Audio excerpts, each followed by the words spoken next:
देखेर त अचम्म लाग्यो मान्यज्यू देखेर त मलाई त दङ्ग परेको छ यो भ्यास गाउँपालिका 2 को जनताहरू दङ्गै छन् दङ्ग परेको छ यस्तो मान्छे यति ठुला मान्छेले अब गिट्टी कुट्दैछ ढुङ्गा बोक्दैछ अब अरू नेताहरू त हिँड्ने त्यो कुर्सी हुन्छ नि सर यस्तो फर्किँदा यस्तो हुने यस्तो फर्किँदा यस्तो हुने त्यस्तो कुर्सीमा गुमिया छ चिल्लो कारमा गुमिया छ गाडीमा हिँडिया छ अब तर वास्तवमा चाहिने नेता चाहिँ हामीलाई यस्तै हो नि त हैन हामीले सोचेको हामीले बुझेको हामीले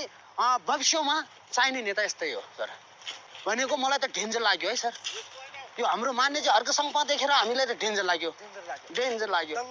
ए हामीसँग काम गर्दैछ अब हामी रुँदाखेरि ऊ पनि रुदिदिएछ बाबु पनि हुनु भयो रुन पनि भयो ए हिजो रुन्यो उसको काम गर्ने स्टाइलले हामीलाई थाहा भइसक्यो यस्तो ठाउँमा भगवान भनेर आयो राम लक्ष्मण भनेर आयो यस्तो ठाउँमा हर्क सङ्पाङ यस्तो ठाउँमा राम लक्ष्मण भनेर आयो एउटा भगवानको रूपमा आयो हामीलाई ऊ बिचारा देख्दै हामीलाई दङ्ग परेको छ यो गाउँमा के गर्दैछ के गर्दैन भनेर यस्तो ठाउँमा गर्छ भनेर काम कसैले ऊ पूर्वको मान्छेले यस्तो पश्चिममा गर्छ यस्तै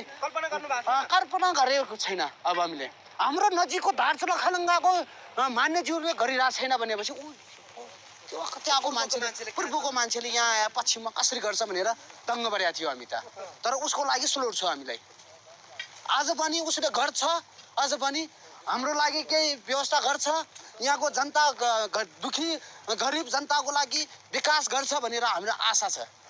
भरोसा छ उसँग अरू त अब हामीले यस्तो झन्जी हन्जी हामीले चाहिएन अरू फाटा गुन्डा हामीले चाहिएन